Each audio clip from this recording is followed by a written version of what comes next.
নমস্কার, কেমন আছেন সবাই? ঝাড়খণ্ড গৃহবধূ ব্লগে আপনাদের স্বাগত জানাই। আমি আজকে একটি বিরিয়ানি রেসিপি আপনাদের সাথে শেয়ার করব। সেটি হলো কলকাতা দম বিরিয়ানি। আর আমি দেখাবো আপনাদের যে আমি কি করে বিরিয়ানিটি বানিয়েছি আর কিভাবে ওটাকে অ্যাসেম্বল করছি। সবটাই আমি আপনাদের সাথে শেয়ার করব। দেখতে থাকুন। পেঁয়াজগুলোকে কুচিয়ে রেখেছি, এগুলো দিয়ে বেরেস্তা তৈরি হবে। এই দেখুন, আমি জল বসিয়ে দিয়েছি। জলটির মধ্যে আমি এলাচ, দালচিনি আর লবঙ্গ দিয়েছি। এবার চালটি ওর মধ্যে ছেড়ে দেব।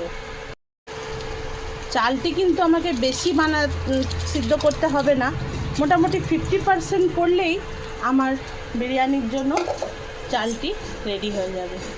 বিরিয়ানি বানানোর জন্য যেই মশলাগুলি লাগবে সেটি হলো শুকনো লঙ্কা, ধনে জিরে গুঁড়ো, হলুদ, নুন, রসুন আদা বাটা, পেঁয়াজ বাটা আর টক দই।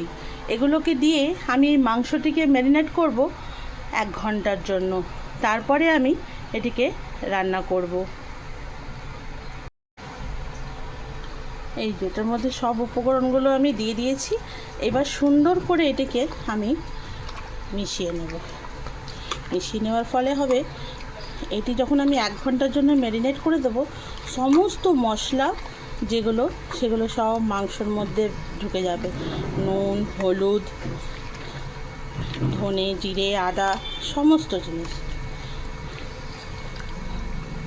তার ফলে যখন আমি মাংসটি কষবো তখন খুব সুন্দর এটির একটি স্বাদ আসবে আর মাংসগুলো খুব নরম হয়ে যায়।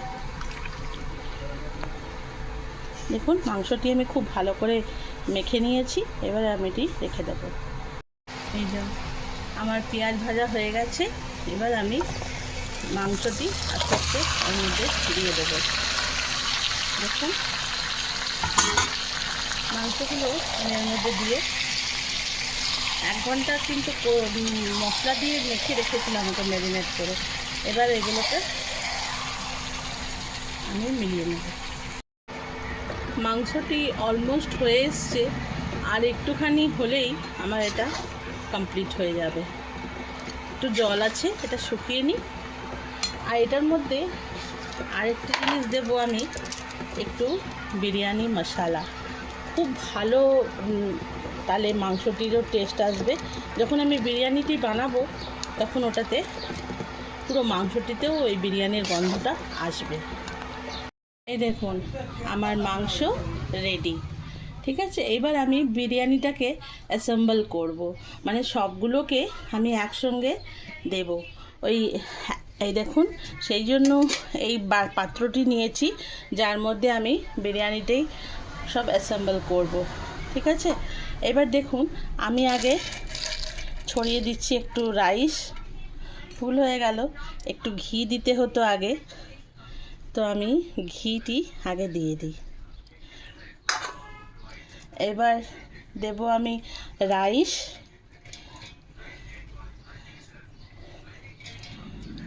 রাইসটি এই যে ছড়িয়ে দিলাম।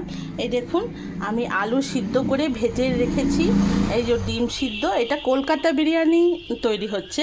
এই যে বেরেস্তা, এটা হলো রোগান জুস আর আতর, কেওড়া জল আর বিরিয়ানি মশলা। ঠিক আছে, এবার আমি এগুলোকে একটি একটি করে সব এর মধ্যে দেব। এবার আমি একটা দুটো আলু দিয়ে দেবো এর মধ্যে, আর একটি ডিম, আর মাংসর পিস একটা দুটো যেরকম হবে সেরকম পিস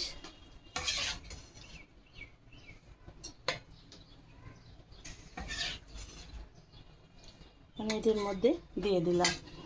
আর ওপর থেকে একটু বেরেস্তা ছড়িয়ে দেব।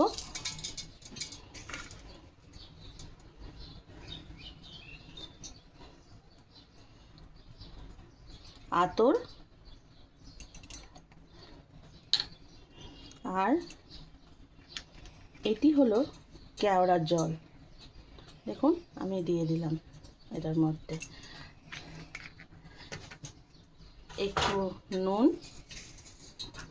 আর একটু বিরিয়ানি মশলা।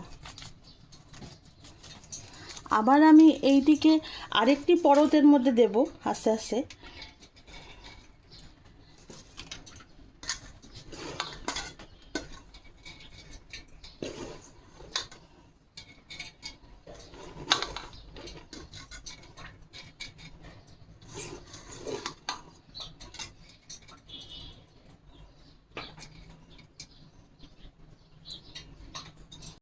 এই দেখুন আমার দুটি পরত এরকম করে সাজানো হয়ে গেছে। এবার লাস্টে আমি এই ঘিটি পুরোটা এর মধ্যে দিয়ে দিলাম। আর এই যে আপনাদের বলেছিলাম একটুখানি রোগান জুস বানিয়ে রেখেছি, এইটা আমি এর ওপর থেকে দিয়ে দিলাম। এটাতে একটু একটু রাইসটার মধ্যে সুন্দর কালার চলে আসবে। এটি মাংসরই তেল যেটা উপর থেকে বেরোয় সেইটাই হচ্ছে। আর আমি বেরেস্তাটাও এর মধ্যে ছড়িয়ে দিলাম।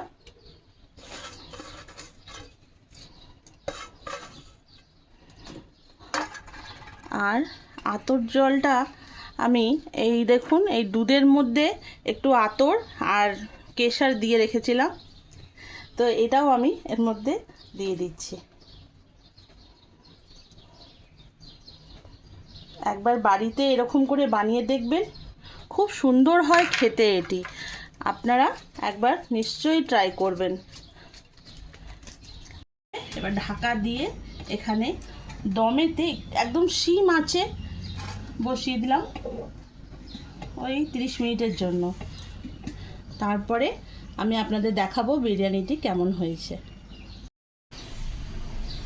এই দেখুন আমার বিরিয়ানি রেডি। এবার খালি কেটে ওটাকে সার্ভ করব।